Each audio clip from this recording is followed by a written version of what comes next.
네, 오늘 말씀이 사도행전 28장 1절에서 15절 말씀이에요. 우리 함께 봉독하겠습니다. 우리가 구조된 후에 안즉 그 섬은 멜리데라 하더라. 비가 오고 날이 참에 원주민들이 우리에게 특별한 동정을 하여 불을 피워 우리를 다 영접하더라. 바울이 한 묶음을 거두어 불에 넣으니 뜨거움으로 말미암아 독사가 나와 그 손을 물고 있는지라. 원주민들이 이 짐승이 그 손에 매달려 있음을 보고 서로 말하되 진실로 이 사람은 살인한 자로다.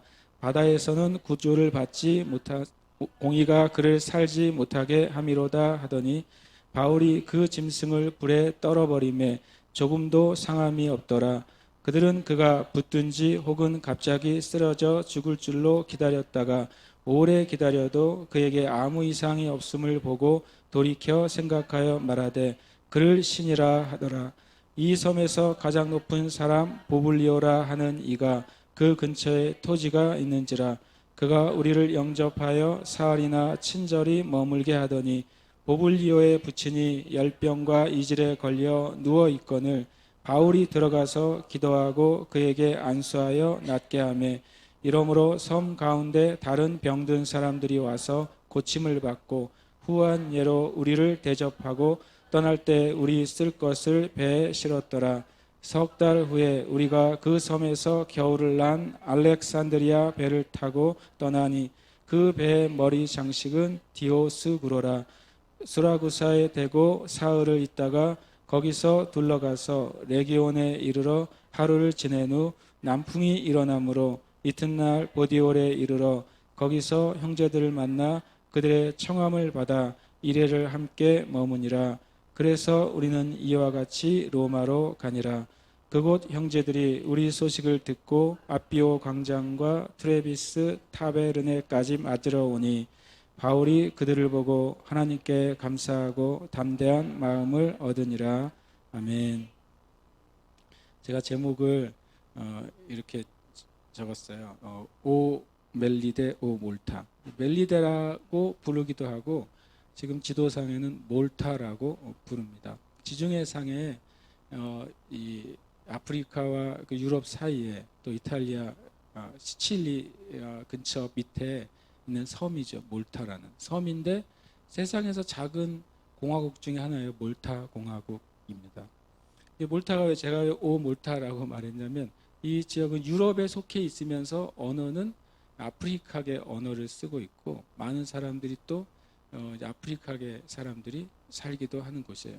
근데 놀랍게도 이 섬이 지금의 이제 뭐 인터넷으로 찾아봤더니 그 종교 퍼센트가 거의 대부분이 이제 캐톨릭으로 되어 있어요.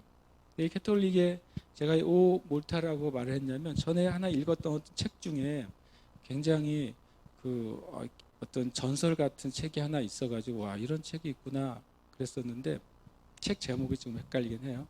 그렇지만 그 책의 내용이 뭐였냐면 이 몰타 기사단에 대한 책이었어요. 성 요한 기사단이라고도 말합니다. 여러분 인터넷 찾아보시면 몰타 기사단, 성 요한 기사단 이런 기사에 대한 이제 전설 같은 일화들이 나와요. 영화 300 아시죠? 스파르타의 그 영화 스파르타의 300명의 용사가 그 페르시아에 정말 엄청난 대군을 무찌른 것. 실제로는 이제 300명은 아니었죠.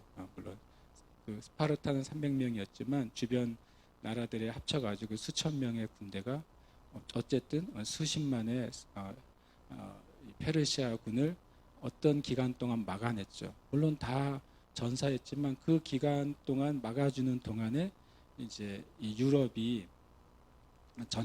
이제 전열을 갖춰서 페르시아에게 망하지 않게 되는 그런 놀라운 이제 전쟁사가 있었죠. 근데 실은 더 놀라운 전쟁사는 실은 몰타예요. 몰타에 있는 몰타 기사단들이죠.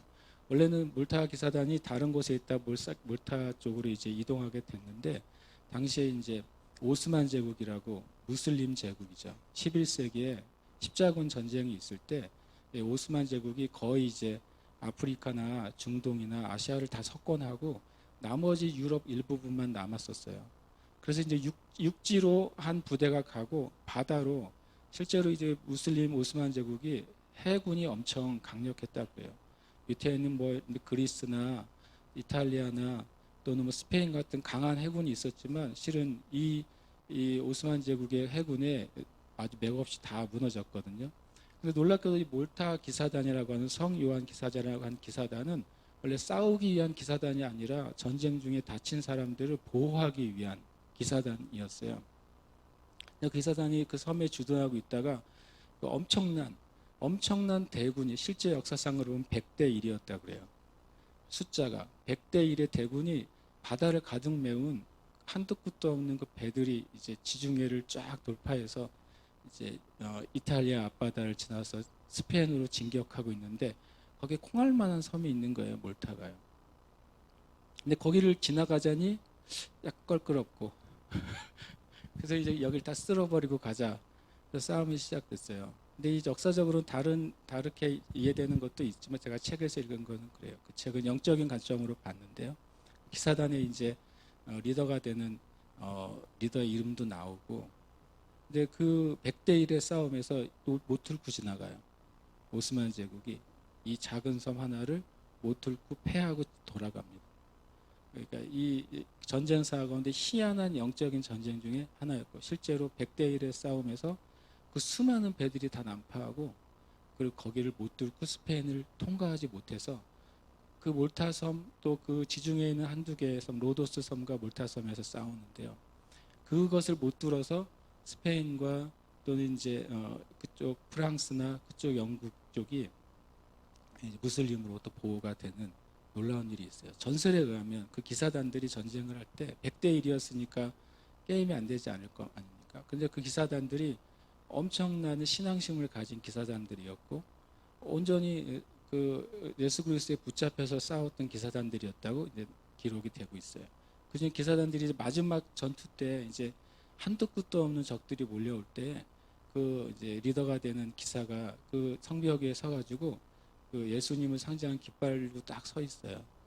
그때 이제 뭐 수십만의 대군이 몰려가고 있죠. 근데 그때 서 있을 때 목숨을 걸고 이제 화살을 엄청 맞은 상태 서 있고 있을 때 책에 보면은 그때 그 깃발을 들고 있을 때 빛이 나기 시작했대요. 영광의 빛이 났고 그 수많은 그 무슬림 그 군대들이 전진할 수가 없었다 그래요.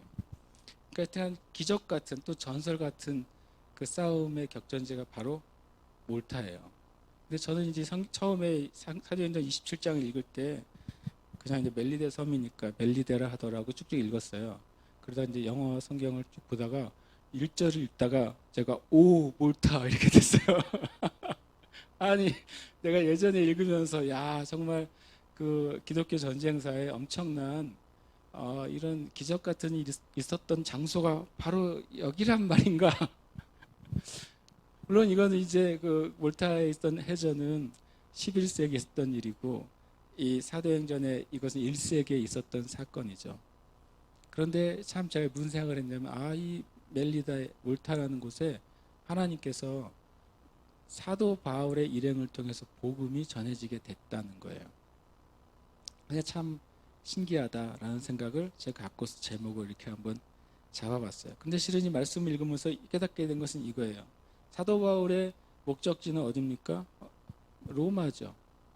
로마의 목적지를 원래는 해안선을 따라가는 게 가장 안전한 지중해를 통과해서 가는 길이었는데 이 몰타로 가는 길은 지중해 가장 깊은 바다를 통과해야 되는 길이어서 아무도 안 가는 길이에요.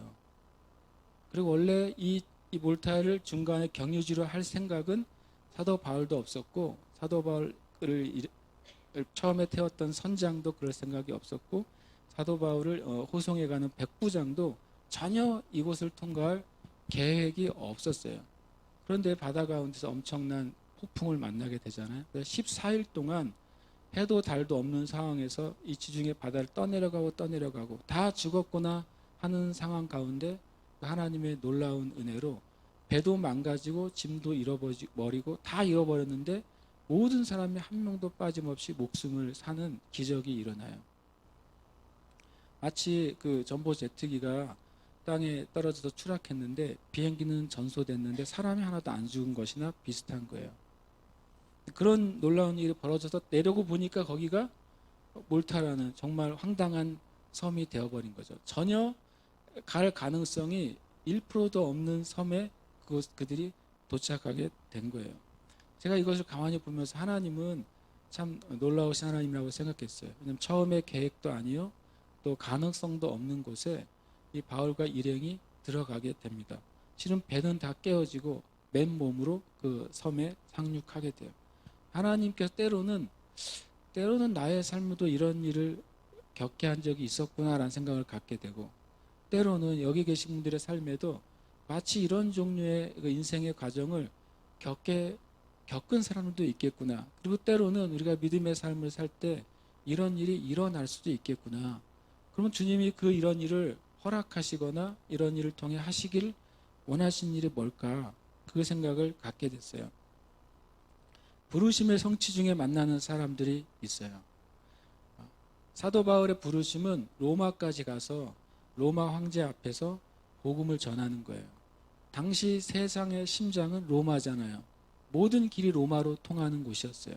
하나님의 사도 바울이 주신 마지막 부르심은 그 모든 길이 통하는 대제국 로마의 수도에서 복음을 전해서 그 복음이 온 열방으로 흘러 들어가는 것이 이 사도 바울의 궁극적인 부르심이에요. 사람이 언제 죽는지 아세요? 아니, 언제 죽어야 되는 줄 아세요? 부르심을 성취하고 죽어야 돼요. 아멘, 아멘이십니까? 부르심을 성취하고 죽으시길 축복해요. 만약에 부르심이 오늘 성취되면 오늘 가시길 축복해요. 아멘 안 하시는 거죠?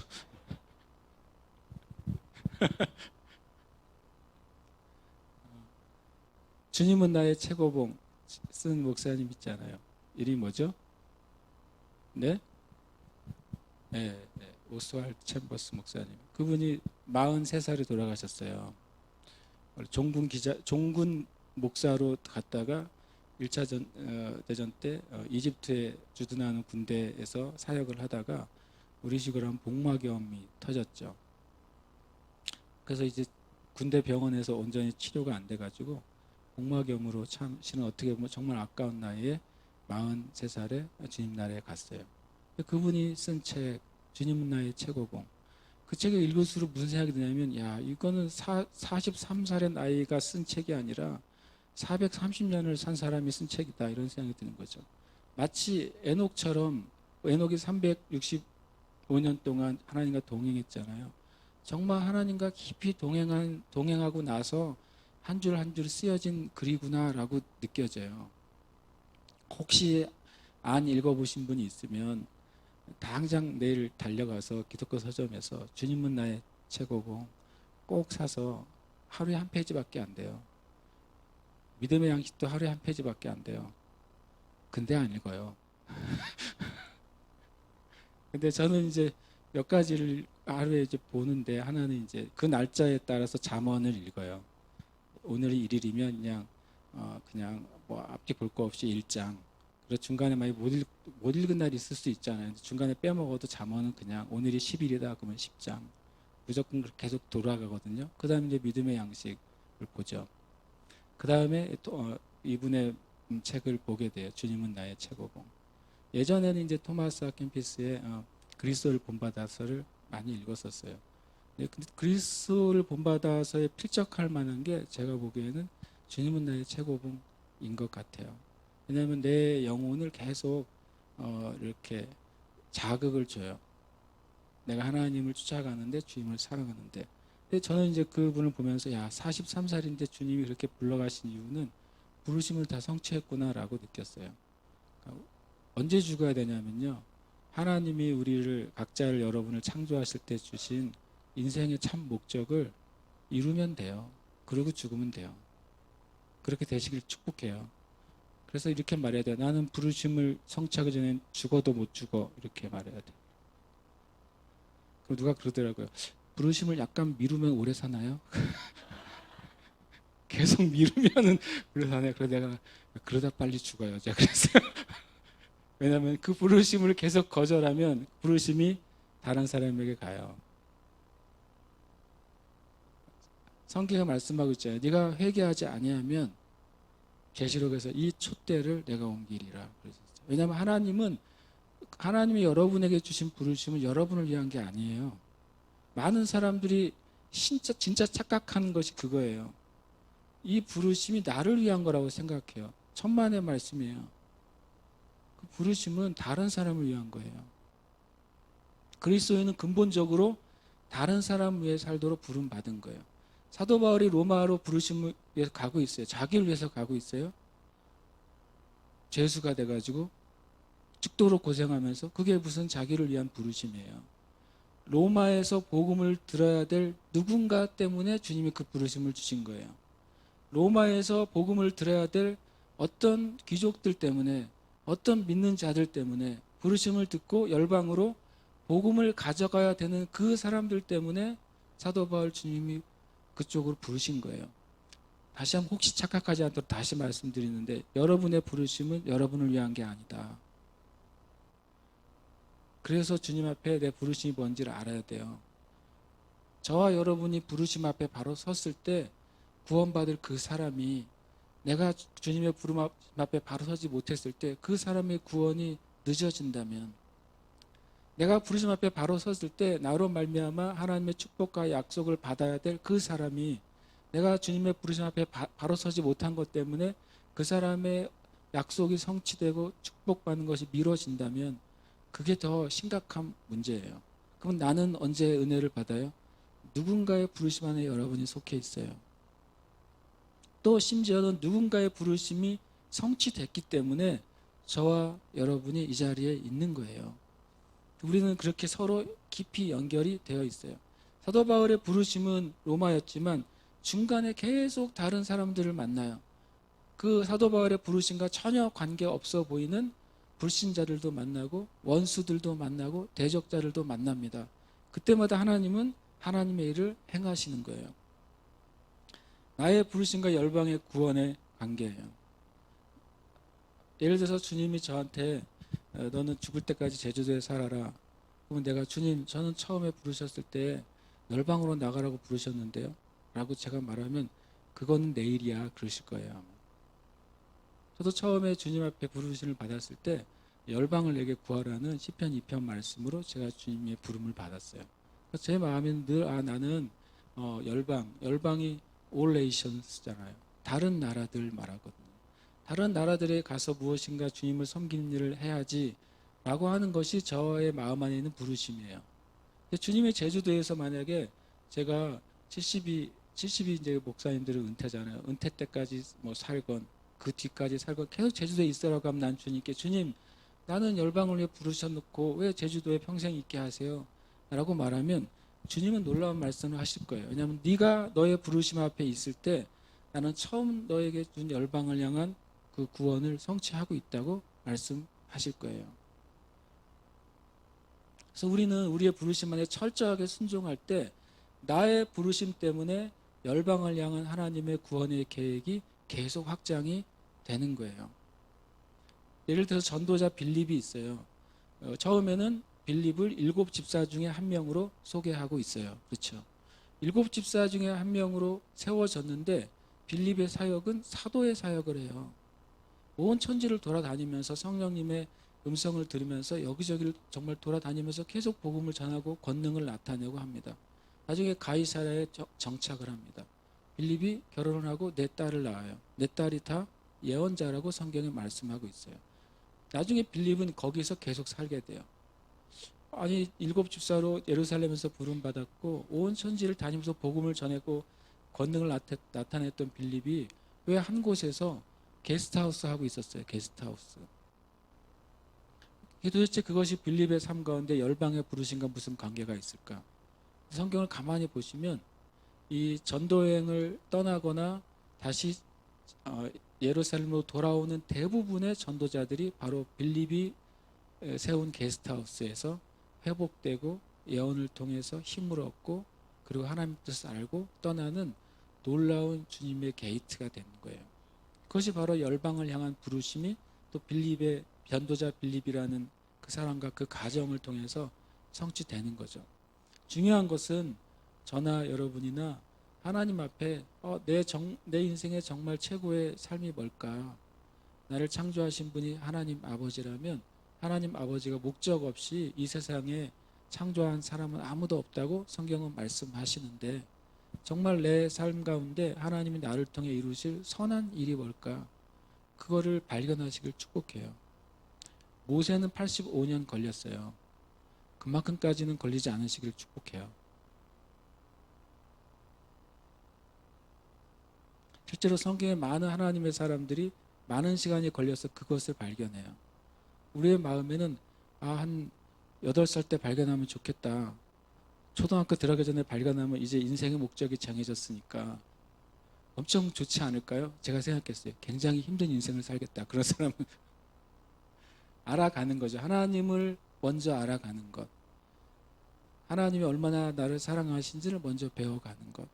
그 하나님의 말씀 안에서 나를 향한 하나님의 그 진리와 사랑을 내가 먼저 배운 다음에 그리고 내 인생의 부르심을 알아가는 거예요. 그래야 그 자리에 있을 수가 있는 거죠. 여러분 모두가 다 여러분의 부르심 안에 온 열방을 향한 부르심이 연결이 되어 있어요. 혹 여기 있는 분들이 평생 전도여행을 해외 전도여행을 한 번도 안 간다 할지라도 여러분이 주님의 부르심 안에 서 있으면 여러분 열방을 위한 부르심에 연결이 되어 있는 거예요. 바울을 통해서 일하시는 하나님 방법이 바로 그런 거였어요. 바울 사도는 자기가 가고자 하는 방향이 있었어요. 또 가면 좋겠다고 생각하는 길도 있었어요. 근데 그때마다 바울 사도의 선택의 제일 첫 번째 기준은 그 안에서 말씀하시는 성령님이셨어요. 성령님이 어디로 이끄시는가? 바람이 임의로 불되. 임의는 뭐예요? 나의 뜻과 의지와 때로는 상관없는 방향으로 바람이 불 수도 있는 거예요. 그럴 때 성령으로 난 사람은, 성령의 사람은 나의 의지도 있지만 나의 의지가 악한 것이 아닐지라도 성령님이 부는 바람의 방향이 동에서 서로 흐르고 있다면 나는 동쪽을 향해 가고 싶다가도 서쪽을 향해 방향을 돌리는 것이 성령님을 쫓아가는 삶인 거예요. 하나님께서 바울 사도를 그렇게 이끄신 것이죠. 바울의 1차, 2차, 3차 선교여행, 그리고 마지막 로마로 가는 그 죄수로 가는 여행 안에서도 멜리데라는 섬을 이르게 하시고 멜리데에 3개월 동안 머물면서 그 멜리데 땅 가운데 복음이 전해지게 하셨어요. 제가 어떤 주석을 보보다 굉장히 흥미로운 주석을 봤어요. 왜냐하면 그 바울 사도가 들어가자마자 맞아주는 손님이 둘이 있었는데 멜리데에 있는 그 원주민들이었고 그리고 독사였어요. 독사가 아주 영접을 해줬어요. 불구서. 근데 놀랍게도 지금 멜리데 몰타에는요. 지금 현재 몰타에는 독사가 없어요. 한 마리도. 이게 공식적인 보고예요. 섬에는 뱀이 많잖아요. 우리가 알잖아요. 이 동네. 우리가 사는 동네. 뱀이 많은 동네예요. 지금 여기도 많이 없어졌지만 이상하게 섬은 어느 섬이나 뱀이 많대요. 근데 이 몰타 지금 섬에는 뱀이 없는 섬이에요. 그런데 이 사도행전 28장에는 그냥 나뭇가지 주워다가 불 속에 넣었는데 그 속에 뱀이 나와서 사도 바울을 물었단 말이죠. 그래서 어떤 학자는 이게 뱀 독사가 아니었을 거야. 뭐 독사가 아니었으면 당연히 안 죽겠죠. 라고 해석하는 재밌는 분도 있었어요. 그러나 저는 성경을 믿어요. 성경에서 독사라고 말했으면 독사죠. 그리고 그 독사에 물린 것을 본 그 원주민들이 그것이 독사인 것을 확인했기 때문에 뭘 기다리고 있었어요? 야, 이 사람은 곧 죽겠구나. 근데 놀랍게도 그 4절에 보면 그 원주민들이 이런 말을 합니다. 진실로 이 사람은 살인한 자로다. 왜 이렇게 말했냐면 바다에서는 구조를 받았으나 공의가 그를 살지 못하게 함이니라. 여러분 영어 성경을 찾으면 공의라고 안 돼 있고요. 공의의 여신이라고 되어 있습니다. Goddess라고 되어 있어요. Goddess of Righteous 이렇게 되어 있어요. 그러니까 공의 그들이 믿고 있는 신이요. 그런 신이었어요. 쉽게 말하면 인과응보의 신이에요. 그런 신을 이 멜리데 사람들이 믿고 있었고 여신을 믿고 있었어요. 그래서 그들이 보길래 이 사람은 간신히 살아났는데 야 우리의 여신님께서 이 사람은 정말로 죄인이기 때문에 뱀을 통해서 심판했다고 보게 된 거예요. 그래서 언제 죽나 보고 있는데 이 바울의 행동은 보면은 굉장히 신경을 안 쓰는 행동을 해요. 손에 물고 있는데 그거를 그냥 이렇게 툭 털어버리고 진짜 아무 일도 없었다는 듯이 행동을 해요. 이 사도 바울의 정말 레벨이 만렙이에요. 믿음의 레벨이 만렙이어서 어디 감당할 귀신이 없어요. 어떻게 해볼 도리가 없는 사람이 사도 바울인 거예요. 그러면서 그들이 6절 끝에 보면 돌이켜 생각하니 말하되 그를 신이라라고 말했어요. 그러니까 멜리데 사람들의 그 신앙과 종교에 대한 개념을 좀 엿볼 수가 있어요. 그들은 이 인과응보의 신에 대해서 철저히 믿었고요. 그들은 만약에 누가 그 신적인 일을 하게 되면 그를 누구로 본 거예요? 신으로 봤어요. 근데 루스드라에서도 사도 바울과 바나바가 안진뱅을 일으키니까 그들이 이제 제사장들이 와가지고 바울과 바나바를 뭐라고 말합니까? 제우스와 헤르메스라고 하면서 이제 그들이 바로 신이 사람의 모습으로 왔다라고 하면서 제사를 지내려고 했던 일이 사도행전에 나오잖아요. 그것처럼 동일하게 이 당시에 이때 1세기의 그 신관, 1세기의 사람들의 그 영적인 세계관이 바로 신적인 능력을 가진 사람은 신이라고 생각했어요. 그래서 나온 것들이 뭐예요? 그리스 로마 신화잖아요. 그리스 로마 신화들은 실제로 그 나오는 신들의 모델은 다 누구예요? 실제 사람들이에요. 실제 왕들, 실제 장군들, 실제 지혜자들이 그리스와 로마 신화의 신들로 승격이 돼서 기록이 되어 있는 거예요. 그러니까 그리스 로마 신화는 신들이 엄청 지저분하고 엄청 유치하고 엄청 시기하고 질투하고 신 같지가 않은 신이 그리스 로마의 신들이 그래요. 왜냐하면 실제 사람의 스토리를 신격화했기 때문에. 이 멜리드도 마찬가지로 그런 사상 안에 있었어요. 그런데 놀랍게도 바울을 통해 주님이 어떻게 일하시냐면 그들이 공의의 여신에 의해서 죽을 일이라고 생각했는데 살아나요. 첫 번째는 사람들이 이 죽음의 여신이 준 심판에도 끄떡하지 않는 한 사람이 나타난 거예요.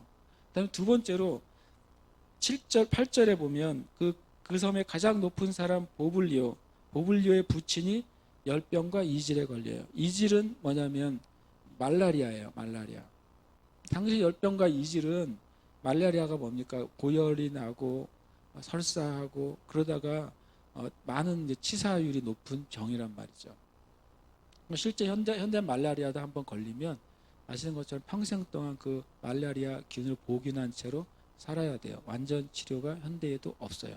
치료약이 없고 다만 말라리아 증상이 나타날 때마다 그 말라리아 증상을 가라앉히는 약이나 약물만 있을 뿐이에요. 그러니까 지금도 그러한데 이렇게 이 섬 한가운데서 열병과 이질에 걸렸으니 속수무책이겠죠. 그리고 무슨 생각했겠어요? 사람들이요? 누구요? 공의의 여신이요. 이 보블리오의 아버지도 뭔가 범죄를 저질러서 이 인과응보에 의해서 질병에 걸리고 죽어가나 보다. 그러면 대부분 어떻게 반응해요? 내버려 두는 것이죠. 그랬을 때 이 사도 바울, 공의의 여신에 의해서 죽었어야 마땅한데 멀쩡하게 살아남은 사도 바울이 이제는 또 보블리오의 부친을 어떻게 합니까? 안수해서 치료하는 놀라운 일이 바뀌어요.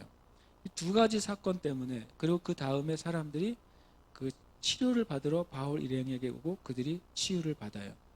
그리고 3개월 동안 바울이 거기에 머물러요. 3개월 동안 바울이 뭐 했겠어요? 누구 버릇 남주겠어요? 계속 복음을 전하는 것이죠. 멜리데 섬이 어떻게 됐겠어요? 그들이 그동안 신뢰하고 믿었던 공의의 신을 버리고 공의의 여신을 버리고 살아계신 하나님을 믿게 되는 거예요. 이것이 하나님께서 바울을 통해 일하시는 방법이에요. 하나님이 여러분들 각자 상황에 두셨잖아요. 하나님의 일하시는 방법을 주님께 구하세요. 주님, 나를 이런 상황 가운데 내가 보기엔 그렇게 긍정적이지 않은 상황이 있을 수도 있고 내가 보기엔 엄청 내가 제일 싫어하는 상황 가운데 있을 수도 있는데 주님, 이 일을 통해서 하나님은 어떤 선한 일을 행하길 원하십니까? 여러분이 묻지 않으면 그 일을 모를 거예요. 하나님이 인격적이란 말은 뭐냐면요. 알아서 해주시는 분이 아니기 때문에 그래요. 하나님은 우리가 묻는 것에 답해 주세요. 그게 인격이에요. 비인격은 뭐예요? 내가 원하지도 않고 묻지도 않고 따지지도 않는데 뭔가를 알아서 해주는 거예요. 많은 어머니들이 비인격적으로 자녀들을 대해요. 다 해줘요. 그렇게 그것은 인격적인 게 실은 아닌 것입니다. 인격적인 것은 계속 소통하는 가운데에서 깨닫게 하고 알게 하고 질문하게 하고 심지어는 실수를 통해서라도 바른 것을 배우기를 원하는 마음이 인격적인 거예요. 하나님 우리를 인격적으로 대하세요. 그러니까 주님께 이런 원망은 하지 마세요. 아 주님 왜 그러세요? 이런 말은 하지 마세요. 주님은 인격적이세요. 주님께 물으세요. 그리고 주님께 구하세요. 주님 앞에 기도하세요. 그러면 인격적인 하나님이 우리 가운데 대응하시고 말씀하시는 거예요. 로마서 8장에 보면 이런 말씀이 있어요. 우리가 알거니와 하나님을 사랑하는 자 곧 그 뜻대로 부르심을 입은 자들에게는 모든 것이 합력하여 선을 이루느니라. 금요일 우리가 기도할 때 이런 말씀에 대한 나눔이 있었는데 이 합력은 50%, 30%, 20% 더해서 100% 되는 합력을 의미하는 것이 아니에요. 하나님은 내 삶에 있는 환경들을 이것 조금 저것 조금 더해가지고 완벽하게 100%를 만드시는구나. 그런 합력이 아니라 이것은 초자연적인 관계성을 의미하는 거예요. 나에게 일어난 이 A라는 사건과 나에게 일어난 B라는 사건은 전혀 관계가 없는 사람 가운데 일어난 사건인데 놀랍게도 하나님은 하나님을 믿고 신뢰하는 사람들 안에서는 그 연결점을 주신다는 거예요. 이번 주에 이름을 말해서 죄송한데 이경남 권사님이 이제 미국과 캐나다를 다녀오셔서 한번 뵀는데 캐나다에서 정말 옛날에 DTS 때 동기였다고 그랬나요? 하여튼 간사님이었다는 분을 거기서 어느 모임에서 만났대요. 식사하다가. 그래서 또 주님이 또 어떤 일을 하셨겠죠. 우리의 삶에는요, 내가 지금 이러한 사건이 과거에 어떤 것과 연결되어 있는지 우리가 잘 알 수가 없어요. 내가 지금 만나고 있는 사람이 미래에 어떤 일과 연결될지 전혀 알 수가 없어요. 그런데 우리가 하나님을 사랑하고 하나님을 신뢰하고 하나님의 행하실 것을 믿고 있을 때에는 나에게 일어난 수많은 사건들이 우리의 느끼기에는 초자연적인 연결이 일어나고요. 그것을 통해 하나님의 목적이 성취돼요. 그것은 참으로 하나님이 행하신 참 놀라운 일이에요. 여러분과 제가 한 가지만 하면 돼요. 뭐요? 하나님을 마음을 다해 사랑하는 거예요. 하나님을 마음 다해 사랑할 때 여러분의 삶 가운데 있는 수많은 일들이 놀라운 조합을 통해서 놀라운 협력을 통해서 여러분에게 하나님의 선한 것을 이루세요. 그걸 믿으시기를 축복합니다. 전도서 8장에 이런 말씀이 있습니다. 죄인은 100번이나 악을 행하고도 장수하거니와 참 마음에 안 드는 말이죠.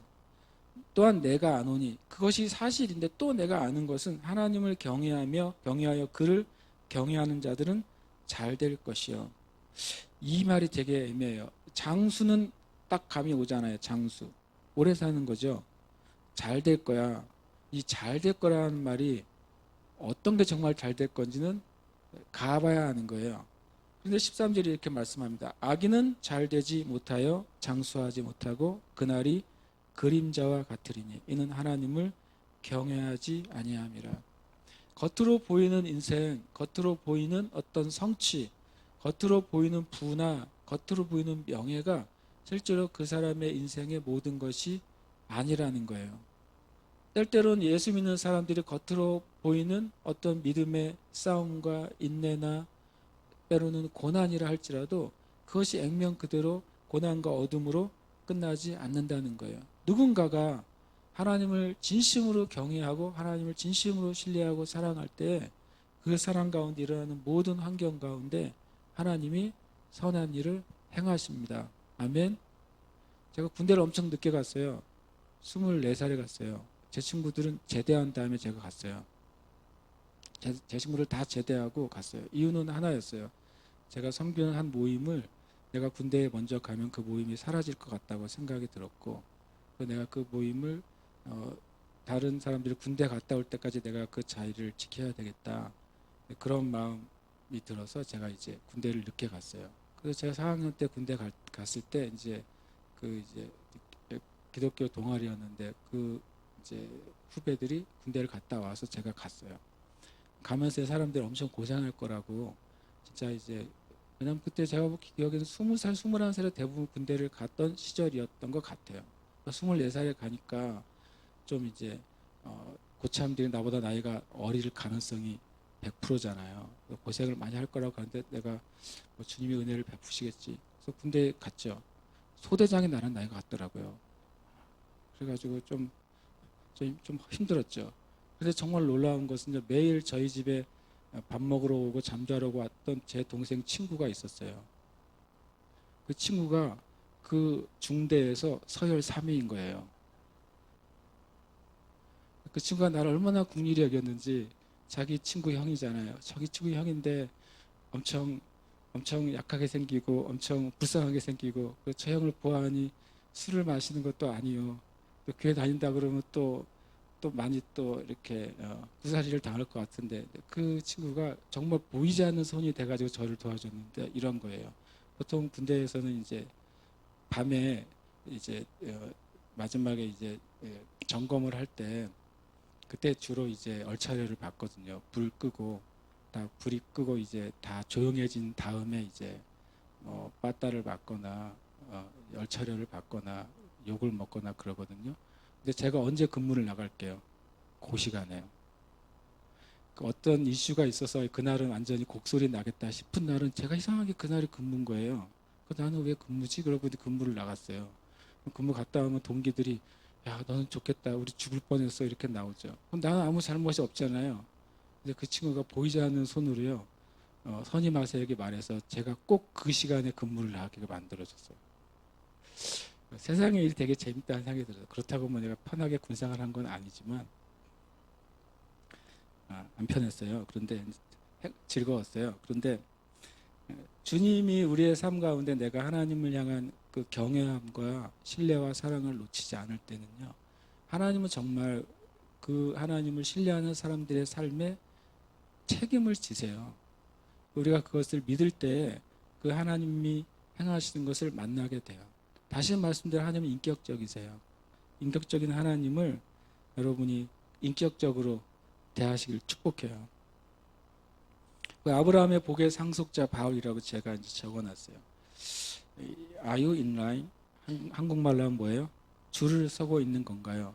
참 미국 사람들이 조금 우리하고 스타일이 다른 것 같아요. 우리가 줄을 서야 되는데 사람들이 새치기를 하려고 그러면 우리 뭐라 그래요? 줄 똑바로 서세요 그럴 거 아니에요. 미국 사람들은 Are you in line? 줄 서고 계세요? 라고 물어봐요. 똑바로 서라는 소리 이렇게 말을 해요. 제가 무슨 말 하고 싶냐면 아브라함의 복의 상속자 바울이라는 거예요. 바울이라는 한 사람이 죽도록 고생하다가 실은 멜리데에 들어갔는데 이 멜리데에 있는 사람들이 바울 때문에 자신들이 대대로 믿어왔던 우상을 끊게 된 거예요. 이 병에 걸리면 야 인과응보 공의의 여신에 의해서 병에 걸렸으니까 저 사람 심판을 받아 죽는 게 마땅해 라고 운명론에 빠져있는 멜리데 사람들이 이 사도 바울이 그 섬에 들린 것 때문에 그 운명론이 깨진 거예요. 운명론이 깨지고 하나님의 치유와 축복이 있다는 사실을 바울 한 사람 때문에 알게 된 거예요. 이것이 이 사도 바울을 통해 일어난 놀라운 축복이었는데 그것은 바로 사도 바울이 아브라함 밑에 줄 서서 그래요. 아브라함에게 하신 약속이 뭡니까? 내가 너를 복의 근원이 되게 하겠다. 너로 말미암아 민족들이 복을 받게 하겠다.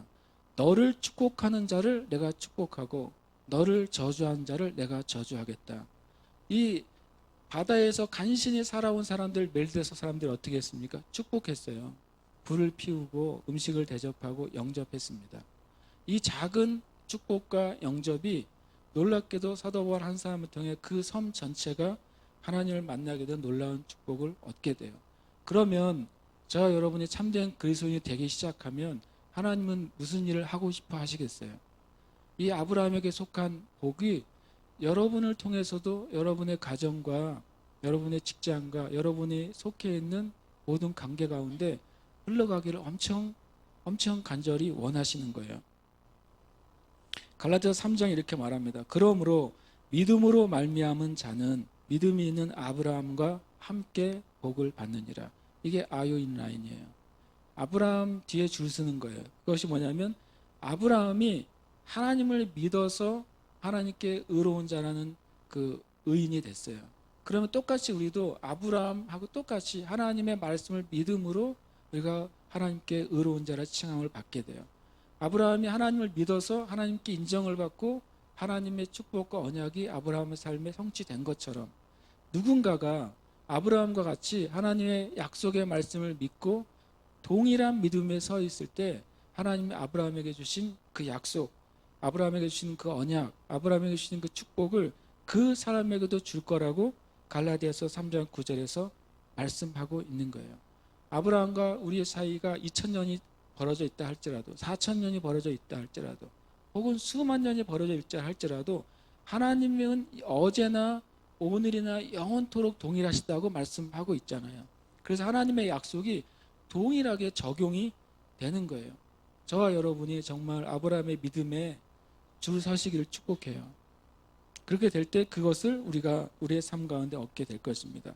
그래서 아브라함의 복의 상속자가 바로 모든 그리스도인이 돼요. 아브라함의 복의 상속자가 바울이 돼서 멜리데 섬이 구원의 은혜를 입은 것처럼 여러분과 제가 그리스도인으로서 아브라함의 복의 그 라인에 서게 되면 우리를 통해 하나님의 일이 행하실 거예요. 그리고 두 번째로는 성경에 보면 아브라함과 함께한 언약도 있는데요. 바로 예수님과 함께한 언약도 성경에 나와 있어요. 우리가 누군가와 함께할 때 그와 함께하는 사람의 것을 나누게 된다는 것을 우리는 우리의 삶을 통해 분명히 알게 돼요. 아주 하다못해 어렸을 때 돈 있는 친구랑 함께 있으면 뭔가 얻어먹을 게 있는데 돈 없는 친구와 함께 있으면 같이 훔쳐 먹어야 돼요. 제가 어렸을 때 그랬거든요. 어렸을 때 돈 있는 친구들은 과자를 사주는데 돈 없는 친구들은 같이 과일 과수원에 가서 훔쳐 먹었어요. 서로 사 먹을 게 없으니까. 예수님과 함께 있어 예수님의 걸 나눠 먹어요. 아브라함과 함께 있으면 아브라함의 것을 나눠 먹고 예수님과 함께 있으면 예수님의 것을 함께 나누게 돼요. 또 한 가지 함께가 있어요. 주님의 몸된 교회와 함께 할 때 교회에 속한 것을 나눠지게 돼요. 이것은 굉장히 이 세 가지 진리는 굉장히 중요한 진리예요. 아브라함 함께 된 얘기 말씀드렸고요. 예수님과 함께하는 진리는 로마서 8장 17절에 나와 있어요. 자녀이면 하나님의 자녀를 말하는 것이죠. 또한 상속자다.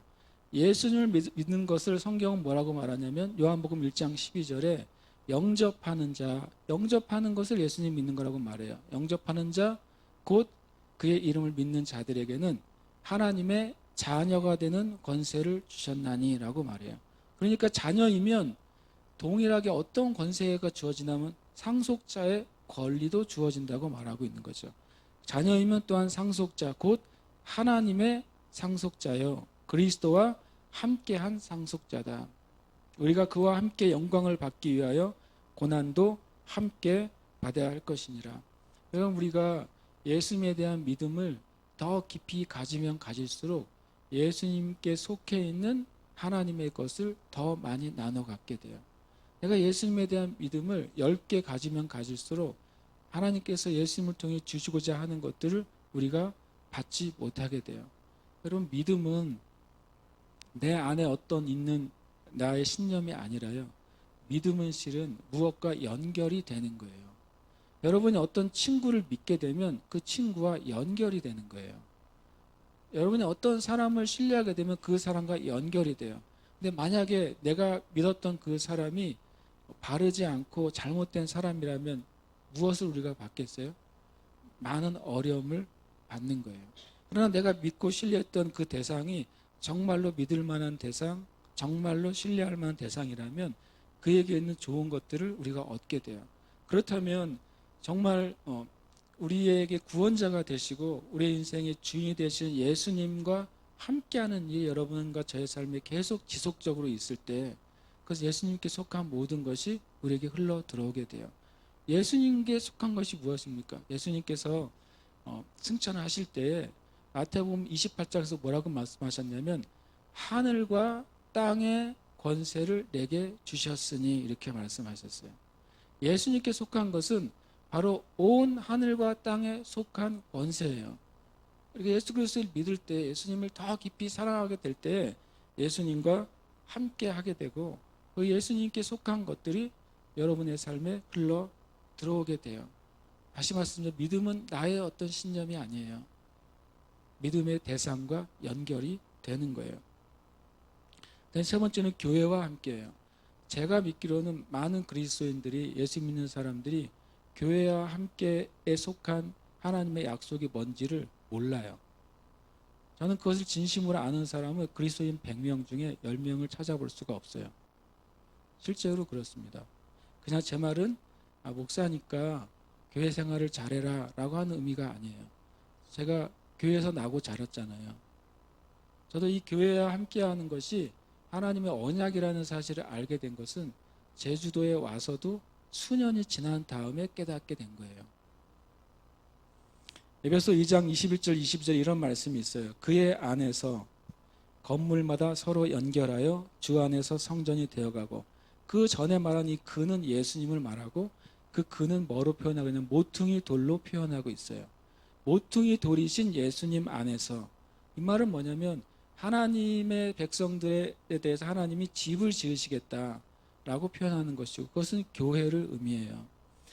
예수님 모퉁이 돌 안에서 건물마다 서로 연결하여, 이 건물들은 각자 그리스도인들이 짓는 인생의 신앙의 집을 의미해요. 그런데 예수님 안에서 각자의 믿음의 사람들이, 자신의 집들이 서로 어떻게 된다고? 연결돼요. 홀로 있는 믿음의 집은 절대로 성전이 될 수 없다고 성경은 말씀하시는 거예요. 예수님이 모퉁이 돌이 돼서 각자의 신앙들이 연결이 돼요. 그래서 뭐예요? 뭐가 돼요? 성전이 되어 간다. 그리고 곧이어 이렇게 말하면 너희도 성령 안에서 하나님이 거하실 처소가 되기 위해서 그리스도 안에서 함께 지어져 가느니라. 이것이 교회의 모습이라고 에베소는 말씀하고 있는 거예요. 이것이 이제 교회의 모습이에요. 그리스도인 개인과 교회와 그 사이에 예수 그리스도가 어떻게 연결되는지에 대해서 말씀하고 있는 거예요. 그 다음에 이제 언약이 나와요. 에베소 1장 23절에 이런 언약이 나옵니다. 교회는 그의 몸이니, 교회가 이 건물을 의미하는 게 아니에요. 그리스도인들의 공동체를 교회라고 성경은 말해요. 건물이 있어도 교회죠. 그러나 건물이 없어도 교회예요. 어떨 때는요, 그리스도인들이 같은 한 그리스도의 몸이라고 여기는 공동체가 되면 교회예요. 교회는 그의 몸이에요. 누구예요? 그가 누구예요? 예수님이에요. 예수님의 몸이니. 그럼 예수님은 뭡니까? 22절에 보면 예수님이 머리라고 말했어요. 예수님이 교회의 머리고, 이 땅의 그리스도인들의 공동체는 예수님의 몸이다라고 말했어요. 예수님을 믿는데 나 교회는 상처받아서 못 나가겠어요. 죄송하지만 그 사람은 머리만 떠다니는 귀신과 같아요. 그런 그리스도인들이 세상에 너무나도 많아요. 그리고 때로는 나는 교회 목회자나 교회 사람들에게 상처받아서 도저히 교회 공동체 함께할 수 없어요. 나는 곧장 머리이신 예수님과 연결되겠어요. 나는 오직 예수님만 구하며 살겠어요. 만약에 팔이 있는데 얼굴 밑에 팔이 달려있다고 생각해 보세요. 그런 그리스도인들이 엄청나게 많아요. 그러면서 자신은 바른 신앙을 살고 있다고 굳건하게 믿고 있어요. 기형적인 그리스도인이에요. 많은 그리스도인들이 기형적이에요. 때로는 저와 같은 목사들은 더 어떤 기형적인 상태도 가질 수 있는지 아세요? 자신이 교회라고 생각해요. 그래서 그분은 머리에 모가지만 달려 있어요. 그런 기형적인 목회자도 많은 거예요. 팔, 다리는 다 필요 없고 자신만 있으면 된다고 여기는 목회자도 수도 없이 많아요. 주님이 보시기엔 얼마나 슬프고 끔찍한 일이에요. 그러면서 성경은 말씀하시는 거예요. 교회는 그의 몸이니, 예수님과 연결된 몸이에요. 만약에 교회에 예수가 없다, 교회에 예수님이 없다, 예수님이 없어도, 예수 믿고 구원받으라는 메시지가 없어도, 회개하지 않으면 구원받지 못한다는 메시지가 없이도 교회가 잘 돌아간다. 그거는 목이 잘리고 목 없이 돌아다니는 사람하고 똑같아요. 정말 안타깝게는 그런 교회도 많은 거예요. 교회 시스템만 살아있고, 그리고 교회에 그 그동안 해왔던 수많은 종교적인 행위만 살아있어서 예수님이 필요 없어요. 예수님이 없어도 교회에 전혀 문제가 없는 교회. 좀 머리가 없는 사람하고 똑같아요. 얼마나 많은 교회가 그런 상태에 있기 때문에 마귀가 그런 교회는 내버려도 돼요. 더 커져도 돼요, 그런 교회는. 왜냐하면 주님과 관계가 없기 때문에 그래요. 그런 교회가 세상에 있냐고요? 많죠. 왜냐하면 계시록에서도 경고하고 있어요. 너희가 살았다는 이름을 가졌지만 사대죠. 사대교회. 너희는 살았다 하는 이름을 가졌다. 너희에겐 수많은 사역이 있다. 그러나 실상은 너희가 죽은 자다. 이렇게 말해요. 머리 없는 몸은 죽은 거죠. 예수님 시대에도 1세기에도 그렇게 머리 없는 교회들이 있었던 거예요. 지금도 있을 것입니다. 교회는 근데 그 뒤에가 언약이에요. 교회는 그의 몸인데 하나님이 왜 교회라는 것을 예수님의 몸으로 그렇게 머리 대신 예수님과 붙여 놓았느냐? 왜 그런 영적인 구조로 하나님이 교회를 설정을 해 놓으셨는가? 왜냐하면 만물 안에서 만물을 충만하게 하시는 그분이 누구예요? 하나님이시거든요. 만물 안에서 만물 전체에 하나님의 은혜와 축복과 언약과 하나님의 모든 것을 가득 채우시는 분이 하나님이신데 그 하나님의 충만이 바로 교회라는 거예요.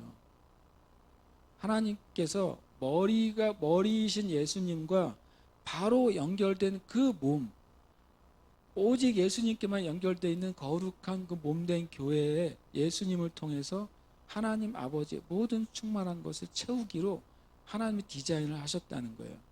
그것이 바로 교회와 함께하는 것에 대한 신약적인 언약이에요. 구약에서 이스라엘 백성에게 가장 큰 저주가 뭔지 아세요? 이것을 지키지 않으면 너희는 이 이스라엘 민족 중에서 떨어져 나갈 것이다 라고 하는 저주예요. 이 율법을 지키지 않으면 너희는 이스라엘 백성에 떨어져 나갈 것이다. 이스라엘 백성이 그 당시에 그렇게 큰 재구 이런 것이 아니었음에도 불구하고 모세오경에서 계속 반복되는 가장 큰 저주는 하나님의 백성의 무리 가운데서 떨어져 나가는 것을 저주로 하나님은 말씀하고 계세요. 여러분, 우리도 교회잖아요. 새 예루살렘 교회도 교회예요. 간판이 없어도 교회인 거죠. 건물이 없어도 교회인 거예요. 우리가 예수님을 믿는 믿음 안에서 같이 신앙생활을 하고 있기 때문에 저는 저와 여러분이 철저하게 아브라함에게 약속하신 그 언약에 함께 있으시길 축복해요. 철저하게 예수님의 믿음과 사랑 안에 붙어 있으시길 축복해요. 난 여러분이 주님의 몸된 교회에 철저하게 붙어 있으시기를 축복해요. 그러면 아브라함에게 속한 것, 예수님께 속한 것, 주님의 교회에 속한 것을 여러분이 나눌 수 있을 거예요. 함께 이 시간 기도하겠습니다. 이렇게 기도할 때 이 하나님께서 사도 바울을 통해서 뜻하지 않는 멜리데 섬에 이르게 하시고 그것을 통해 지역의 사람들에게 하나님의 축복이 흘러가게 하셨어요. 또 사도 바울은 또 그것이 지난 다음에 또 하나님의 부르심의 땅인 로마로 또 들어가게 됩니다. 여러분이 주님 앞에 나아갈 때 주님 내 삶이 하나님께 속한 것과 연결이 되게 해주세요. 그리고 주님 내 삶이 죄되는 것 그리고 부정한 것 그리고 내 영혼을 망치는 것과 연결된 것으로부터 분리를 허락해 주세요. 여러분 분리가 되어야 새로운 것에 연결이 되는 거예요. 이 시간 주님 앞에 한번 부르셨으면 좋겠어요. 내 삶 가운데 내 인생과 내 영혼에 어두움을 가져다주는 그런 연결이 무엇이 있을까?